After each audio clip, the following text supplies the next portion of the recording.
गोविंद शिल्प घेऊन येत आहे 79 ट्विन बंगलोचा भव्य दिव्य पंढरपुरातील एकमेव प्रकल्प।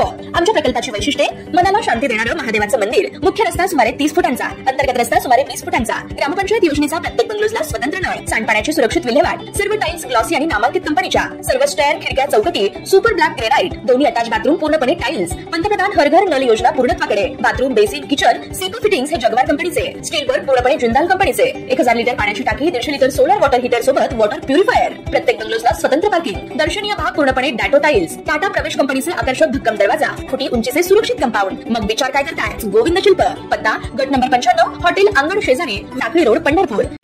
ताज्या घडामोडी पाहण्यासाठी आमच्या YouTube चॅनलवरील PVR म्हणजेच पंढरी वार्ता या न्यूजला सबस्क्राइब करा आणि शेजारील बेल आयकॉनवर क्लिक करा। महाराष्ट्रात लोकसभा निवडणुकीनंतर आता विधानसभा निवडणुकीचे वेध लागले असून लोकसभा निवडणुकीत राज्यात महाविकास आघाडीने महायुतीस धोबीपछाड दिल्यानं महाविकास आघाडीचे नेते, पदाधिकारी आणि समर्थक यांचा आत्मविश्वास वाढला आहे। आता विधानसभा निवडणुकीत देखील लोकसभेप्रमाणे मतदार विकास आघाडीच्या पाठीशी राहतील असा विश्वास असल्यानं राज्यात महाविकास आघाडीकडून विधानसभेच्या उमेदवारीसाठी मोठी चढाओढ पाहावयास मिळत आहे। सोलापूर जिल्ह्यातही विविध विधानसभा मतदारसंघातून निवडणूक लढवण्यासाठी महाविकास आघाडीतील काँग्रेस, राष्ट्रवादी काँग्रेस, शरदचंद्र पवार पक्ष आणि शिवसेना उद्धव बाळासाहेब ठाकरे गटा पक्षाकडून उमेदवारी मिळावी यासाठी इच्छुकांची रांग लागल्याचं म्हटलं जात आहे। मोहोळ विधानसभा मतदारसंघ हा 1991 पासून शिवसेना भाजप युतीमध्ये शिवसेनेच्या वाट्यास आला होता। या मतदारसंघातून शिवसेनेच्या उमेदवारांनी निकराची लढत दिल्याचं दिसून आलं होतं। किमान नंबर 2चे स्थान कायम ठेवलं होतं। मात्र आगामी विधानसभा निवडणुकीत मोहोळ विधानसभा मतदारसंघ महाविकास आघाडीत राष्ट्रवादी काँग्रेस, शरद पवार पक्षाच्या वाट्यात जाणार असल्याचं आता स्पष्ट झालंय। मोहोळ विधानसभा मतदारसंघातून राष्ट्रवादी काँग्रेस, अजित पवार गटाचे विद्यमान आमदार यशवंत माने हेच पुन्हा उमेदवार असतील असे स्पष्ट संकेत माजी आमदार राजन पाटील यांनी दिले। तर दुसरीकडे या मतदारसंघातून राष्ट्रवादी काँग्रेस, शरदचंद्र पवार पक्षाकडून उमेदवार म्हणून संजय क्षीरसागर, ॲडव्होकेट गायकवाड यांची नावे चर्चेत आहेत। तर या मतदारसंघासाठी निरीक्षक म्हणून याच पक्षाचे माळशिरस विधानसभा मतदारसंघाचे संभाव्य उमेदवार उत्तम जानकर यांची नियुक्ती करण्याचा निर्णय त्यांच्या पक्षाने घेतलाय। उत्तम जानकर आणि क्षीरसागर कुटुंबाचे असलेले वैयक्तिक संबंध तसेच या मतदारसंघातील समीकरण लक्षात घेत संजय क्षीरसागर हेच राष्ट्रवादी काँग्रेस, शरदचंद्र पवार पक्षाकडून उमेदवारीचे प्रबळ दावेदार असतील अशी ही चर्चा या मतदारसंघात होत आहे। मात्र याच मोहोळ विधानसभा मतदारसंघातून शिवसेना शिंदे गटाचे संभाव्य उमेदवार असा समर्थकांकडून दावा मागील 2 वर्षांपासून करण्यात येत आलेले व फार मोठे उद्योजक अशी चर्चा असलेले राजू खरे यांच्याही उमेदवारीची चर्चा होत आली आहे। महायुतीमध्ये समाविष्ट असलेल्या राष्ट्रवादी काँग्रेस, अजित पवार गटाचे आमदार यशवंत माने यांची उमेदवारी पक्षाकडून निश्चित मानली जात असल्यानं आता महायुतीमधील घटक पक्ष असलेल्या शिवसेना शिंदे गटाचे संभाव्य उमेदवार अशी चर्चा होत आलेले राजू खरे हे अपक्ष लढणार अशी चर्चा होताना दिसून येते आहे।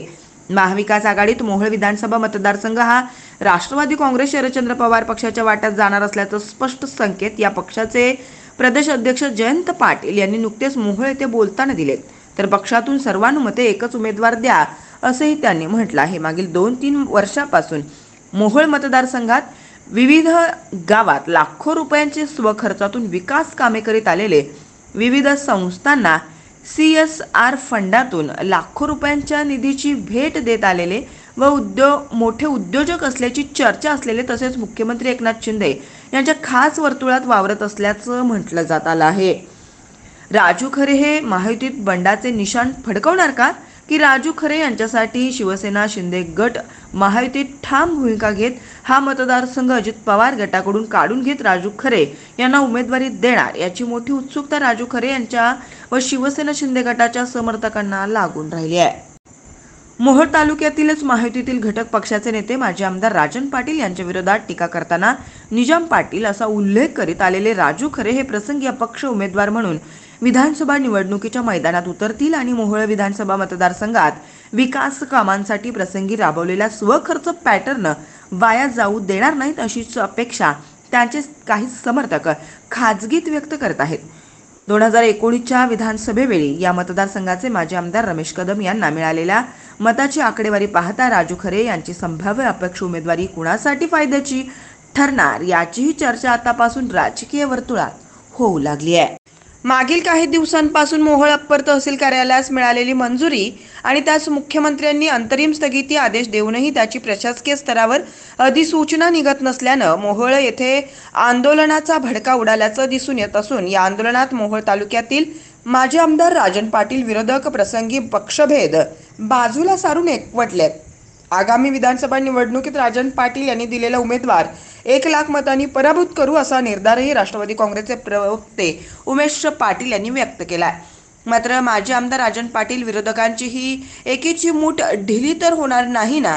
आगामी विधानसभा निवडणुकीत या मतदारसंघात महाविकास आघाडी व महायुतीच्या उमेदवारास मोठ्या चुरशीचा सामना होईल अशी शक्यता वर्तवली जात असताना माजी आमदार राजन पाटील यांच्या विरोधात आता एकत्र आलेल्या नेत्यांमधील कोण कोण अपक्ष उमेदवार म्हणून मैदानात उतरत मतविभागणीस कारणीभूत ठरणार याची उत्सुकता आतापासूनच या मतदारसंघाला लागून राहिली आहे।